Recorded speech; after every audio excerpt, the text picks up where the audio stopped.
الحمدللہ وحدہ والصلاة والسلام علی من لا نبی بعدہ اما بعد فاعوذ باللہ من الشیطان الرجیم بسم اللہ الرحمن الرحیم ان ہی الا موتتنا الاولی وما نحن بمنشرین فأتوا بآبائنا ان کنتم صادقین اہم خیر ام قوم تبع والذین من قبلہم اہلکناہم انہم کانوا مجرمین وما خلقنا السماوات والارض وما بینہما لاعبین ما خلقناہما الا بالحق ولکن اکثرہم لا یعلمون۔ اور کچھ نہیں، موت تو ہمیں ایک ہی مرتبہ آئے گی اور ہم نہیں ہوں گے اٹھائے جانے والے، تو لے آؤ ہمارے باپ داداؤں کو اگر تم سچے ہو، کیا وہ بہتر ہیں یا قوم تبع؟ اور جو لوگ ان سے پہلے تھے ہم نے ہلاک کر دیا انہیں، بے شک وہ لوگ مجرم پیشہ تھے۔ اور ہم نے آسمانوں اور زمین کو اور جو کچھ ان کے درمیان ہے کھیل نہیں بنایا، ان دونوں کو ہم نے حق کے ساتھ پیدا کیا ہے، لیکن اکثر لوگ سمجھتے نہیں ہیں۔ آج ہماری سورہ الدخان کی آیہ مبارکہ 39 تک کی تلاوت و ترجمہ کا شرف نصیب ہوا۔ سامعین، آج کی ہماری گفتگو میں اللہ تعالیٰ نے کفار قریش کا ذکر فرمایا ہے۔ کفار قریش میں بھی حضرت عبداللہ ابن عباس رضی اللہ تعالیٰ عنہ فرماتے ہیں کہ یہ اسپیسیفک جو یہ آیہ مبارکہ ہے یہ ابو جہل کے بارے میں خاص طور پر۔ ابو جہل نے سرکار دو عالم صلی اللہ علیہ وآلہ وسلم سے یہ کہا کہ اگر آپ اللہ کے سچے رسول ہیں تو آپ ہمارے آباء و اجداد جو مر چکے ہیں، فوت ہو چکے ہیں، آپ انہیں زندہ کر دیجیے۔ اور اس میں اس نے ایک نام لیا، اس نے کہا قصی بن قلاب جو ہے، یہ حضور کے آباء و اجداد میں آگے یہ آتے ہیں، کہنے لگا کہ جو ہمارے قصی بن قلاب ہیں، آپ کے بھی وہ بزرگ ہیں، سرکار سے کہنے لگا ہمارے بھی وہ بڑے ہیں، تو آپ ان کو زندہ کر دیں، کیونکہ ان کے بارے مشہور ہے کہ وہ بڑے سچے آدمی تھے، تو اگر انہوں نے ہمیں زندہ ہو کے یہ بات کہہ دی آ کر تو ہم آپ کی نبوت کو تسلیم کر لیں گے۔ تو اس پر اللہ تعالیٰ نے ان کے اس قول کو بھی نقل فرمایا اور پھر آگے جواب بھی ذکر فرمایا ان ہی الا موتتنا الاولی وما نحن بمنشرین۔ کہنے لگے کہ کچھ نہیں، موت تو ہمیں بس ایک مرتبہ آئے گی اور اس کے بعد ہمیں دوبارہ جو ہے وہ اٹھایا نہیں جائے گا، بس مرنے کے بعد انسان کا وجود ختم ہو جائے گا۔ حالانکہ اس پر بہت ساری پیچھے آیات گزر چکی ہیں، آپ سماعت کر چکے ہیں۔ اللہ نے فرمایا جس نے کائنات کو پہلی بار بنا دیا ہے، دوبارہ بنانا تو اس کے لیے اور زیادہ آسان ہے۔ نعوذ باللہ، اس سے مراد یہ نہیں ہے کہ اللہ کے لیے آسان مشکل کوئی چیز ہے، نہیں، یہ عقلی طور پر ایک بات کو سمجھایا۔ ہمارے دین اسلام کا یہ ایک بڑا نعرہ ہے، اور یہ نعرہ اللہ نے عطا فرمایا ہے، اللہ کے رسول نے ہمیں یہ پیغام دیا ہے کہ دین اسلام وہ واحد کائنات کے اندر آنے والا ایک دین ہے جو فطری دین ہے اور عقلی دین ہے۔ اس کو اگر آپ فطرت میں لے کے جا کے پرکھیں گے نیچر کی بنیاد پر تو آپ کو اسلام جو ہے پورا اترتا ہوا نظر آئے گا۔ اگر آپ اس کو عقلی بنیاد پر کسی چیز کے بارے میں آپ اس کو پرکھیں گے، کوئی بھی چیز آپ لے لیں، کوئی بھی اسلام کا جو بھی رول ہے، فرض ہے، واجب ہے، جو بھی ہے، اس کے اندر آپ دیکھیں گے کہ آپ کو ہمارا دین اسلام جو ہے یہ ہر لحاظ سے عقلی طور پر بھی ثابت ہوتا ہوا نظر آئے گا۔ اس کی ایک سادہ سی عام ہم چھوٹی سی مثال لے لیتے ہیں۔ مثال کے طور پہ یہ ہمارے اسلام نے ہمارے لیے نماز کے لیے وضو ہمارے لیے جو ہے یہ فرض قرار دیا ہے۔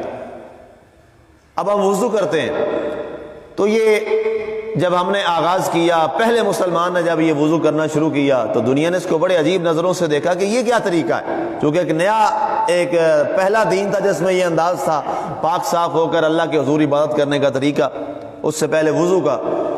تو پھر ایک وقت آیا تو پھر 2020 کی سائنس نے یہ ثابت کیا کہ جو شخص وضو کرتا ہے میڈیکلی اللہ تعالیٰ اس کو 2 بیماریاں کبھی نہیں لگاتا۔ کہتے ہیں نمبر 1، اس شخص کا کبھی دماغ جو ہے وہ معاف اور ضائع نہیں ہوتا۔ اندازہ کریں، سب سے بڑی بات کیا وجہ ہے جی؟ اسلام نے ایک چیز کو فرض قرار دیا ہے اور وہ ہے مسح۔ جب مسح کیا جاتا ہے اور اپنی وینز کے اوپر جب یہ ہاتھ لگتا ہے تو آج ہمارے یہاں کے جو سائنسدان ہیں، امریکنز اور برٹش سائنسدان، وہ ثابت کر رہے ہیں کہ ایک وین ہوتی ہے یہاں پیچھے، اس کو اگر سال میں ایک دفعہ تر کر لیا جائے تو اللہ تعالیٰ اس بندے کو مینٹلی جو ہے اس کی ڈسٹربنس سے محفوظ رکھتا ہے۔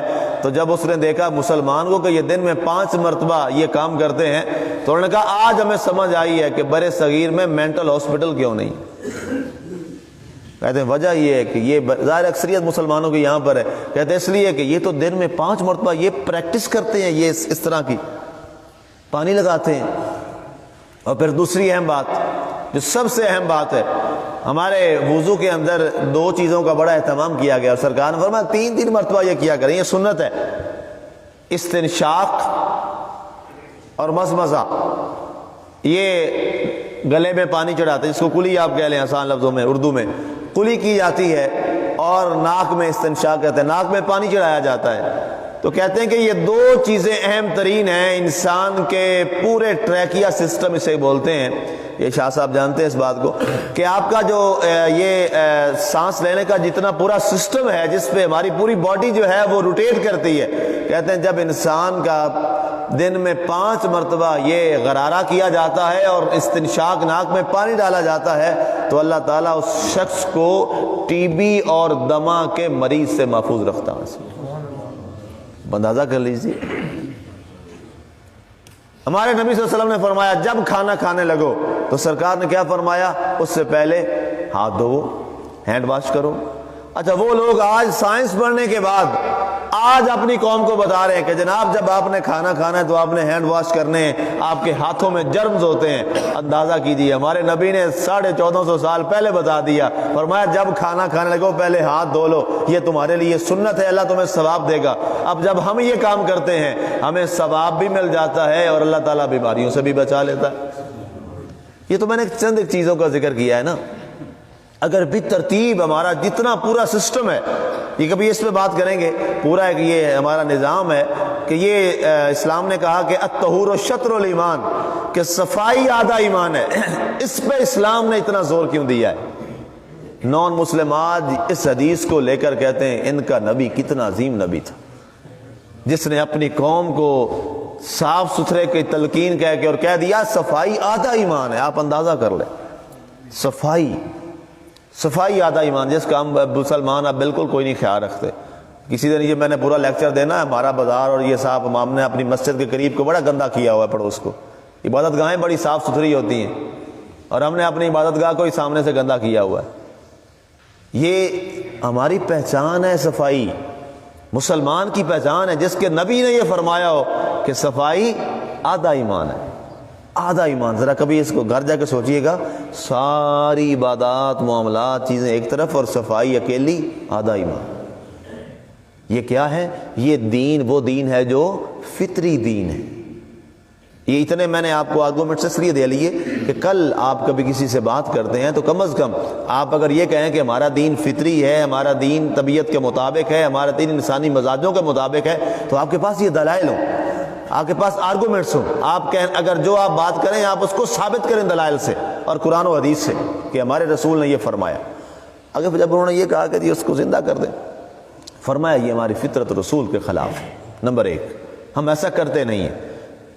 دوسرا جواب بڑا ہے، دوسرا جواب یہ ہے کہ اگر اس کو زندہ کر دیتے تو زندہ آ کر جو زندہ مرنے کے بعد جو دوبارہ زندہ کیا جانا ہے تو اس کا موقع یہ نہیں ہونا کہ تم اچھے عمل کر لو، اس کو تو زندہ کیا جانا ہے اب بطور سزا یا جزا کے۔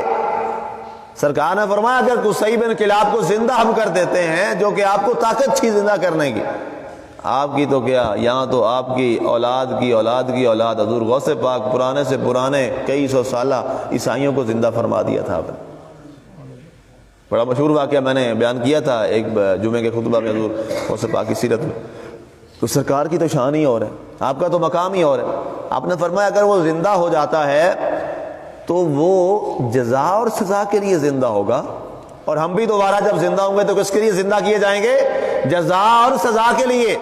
اچھے عمل ہیں تو جزا اور برے عمل ہیں تو سزا۔ فرمایا اس کا پھر تمہیں کیا فائدہ ہوگا، وہ مکلف بن کے تو دنیا میں دوبارہ نہیں آ جائے گا۔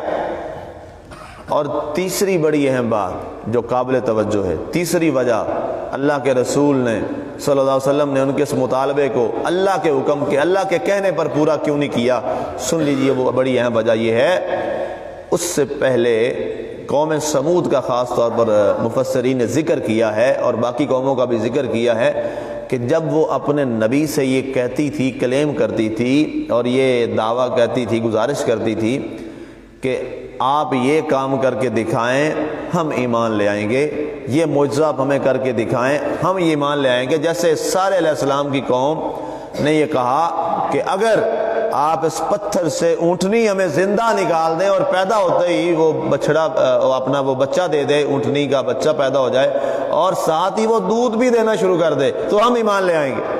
آپ نے ایسا ہی کر کے دکھا دیا اللہ کے حکم سے، لیکن انہوں نے اس کا خیال نہ کیا، پوری قوم غرق ہو گئی، پوری قوم غرق ہو گئی۔ اللہ کے رسول نے فرمایا اگر میں نے تمہارا مطالبہ پورا کر دیا جو کہ میں کر سکتا ہوں اللہ کے حکم سے، اور پھر اگر تم ایمان نہ لے آئے تو پھر اللہ فرماتا ہے پھر میرا اصول ہے پھر ان پر عذاب نازل کیا جائے گا۔ لیکن اللہ نے فرمایا پیارے حبیب اس سے پہلے میں آپ سے ایک وعدہ کر چکا، اللہ تو ان اللہ لا یخلف المیعاد، قرآن کی آیت ہے، اللہ اپنے وعدے کا مخالف کبھی نہیں ہوتا، وہ اپنے وعدے کے خلاف نہیں کرتا۔ فرمایا پیارے حبیب ہمارا آپ سے وعدہ ہے، اور وعدہ کیا ہے؟ وعدہ یہ ہے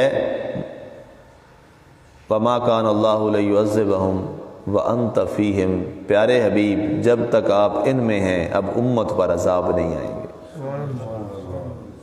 اب امت پر عذاب نہیں آئیں گے۔ اب اندازہ کیجئے اس نبی سے محبت کا اندازہ اللہ کا اب کیجئے کہ ابو جہل پر بھی وہ اب دنیا میں عذاب نہیں نازل کرنا چاہتا۔ اللہ اکبر۔ اب سوچیے ہم کس رسول کی امت ہیں،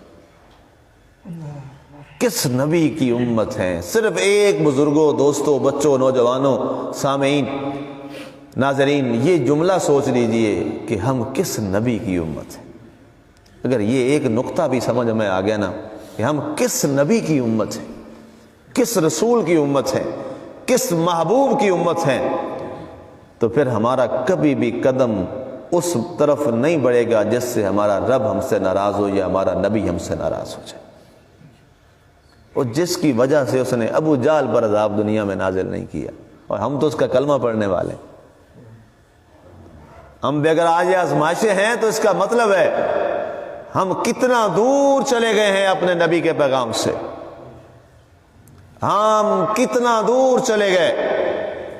یہ ایک سوالیہ نشان ہے جو ہم سب کو سوچنا چاہیے، بحیثیت قوم ہمیں یہ بات سوچنی چاہیے۔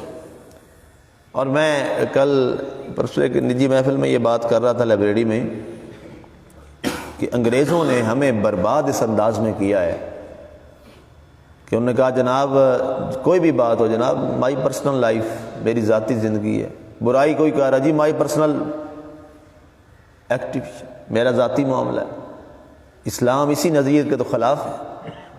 آج ہم کیا، ایک وقت تھا ہمارے بزرگ کہیں پورے محلے میں، گاؤں میں ایک اصول ہوتا تھا، کوئی کہیں غلط بچوں کو دیکھتے تو ہر بزرگ کو اجازت ہوتی تھی خبردار کہ تم نے ایسا کام کیا، اس کا باپ کو پتہ چلتا تھا، وہ کہتا تھا آپ نے اس کو مارا کیوں نہیں ہے۔ اور آج کیا ہوتا ہے، برائی دیکھ کے دوسرا بندہ نیچے میں کہ جناب میرا کیا تعلق ہے، یہ نظریہ ہمیں تباہ کر رہا ہے۔ ہمارا تو معاملہ ہی اور ہے، قرآن نے ڈیفائن کر دیا کنتم خیر امت اخرجت للناس تأمرون بالمعروف وتنہون عن المنکر، فرمایا تمہیں اچھی امت کا ٹائٹل دیا گیا ہے، اور اس بنیاد پر ہے کہ تم اچھائی کا حکم دیتے ہو، برائی سے روکتے ہو۔ مسلمانوں یہ نظریہ ہم میں فوت ہو گیا ہے، اس کو زندہ کیجئے۔ جہاں برائی دیکھیے جاتے ہوئے اس کو روکنے کی کوشش کیجیے۔ ہم کس درجے پہ کھڑے ہیں؟ حضور نے فرمایا من رأى منکم منکرا فلیغیرہ بیدہ وإن لم یکن وإن لم یستطع فبلسانہ وإن لم یستطع فبقلبہ ھذا اضعف الایمان، فرمایا تم میں سے جو برائی دیکھے ہاتھ سے روکے، ہاتھ سے نہیں روک سکتا، یہ ظاہر یہ تو حکمرانوں کا کام ہے، یہ ہمارا کام نہیں ہے۔ اس کے بعد فرمایا زبان سے روکے، فرمایا زبان سے نہیں روک سکتا تو دل سے برا جانے، اور دل سے برا جانا یہ ایمان کا کمزور ترین درجہ ہے۔ امت ہے ہی کمزور درجے پہ آگئی سب سے۔ جی ہم دل میں برا سمجھتے ہیں، ہم نہیں روک سکتے، اس کا کیا مطلب ہو گیا؟ ہم تو پھر ساری امت ہی کمزور درجے پہ آ گئی، ساری امت ہی کمزور درجے پہ آ گئی۔ اس لیے یہ ہم سب کو فریضہ ادا کرنا ہوگا، اپنے معاشرے کو کی اصلاح کے لیے ہم سب کو آگے میدان عمل میں آنا ہوگا۔ اور اب سمجھانے کا جو انداز ہے، طریقہ ہے، وہ بھی اللہ نے ڈیفائن کیا ہے۔ فرمایا خوبصورت انداز میں، ادعو الی سبیل ربک بالحکمت والموعظۃ الحسنہ، فرمایا رب کے راستے کی طرف بلاؤ بڑی حکمت کے ساتھ اور بڑے اچھے انداز میں، پولائٹ انداز میں، پیارے انداز میں، محبت کے انداز میں۔ یہ ہمارا طریقہ ہونا چاہیے، یہ تبلیغ کرنے کا، لوگوں کو سمجھانے کا، لوگوں کو کسی برائی سے روکنے کا۔ ہارڈ واش کریں گے تو دنگا فساد ہوگا، لڑائی ہوگی، نہیں، اچھے انداز میں، پیارے انداز میں۔ اور جب آپ کسی کو پیار سے سمجھاتے ہیں، میرا نہیں خیال کہ کوئی شخص جو ہے اس بات کو تسلیم نہ کرے۔ اللہ تعالیٰ کی ذات ہمیں عمل کی توفیق عطا فرمائے۔ یہ دو آیات کی، ایک تو قوم تبا کا ذکر چونکہ تفصیلی ہے، اس پر انشاءاللہ پھر کل بات کریں گے۔ وما علینا الا البلاغ المبین۔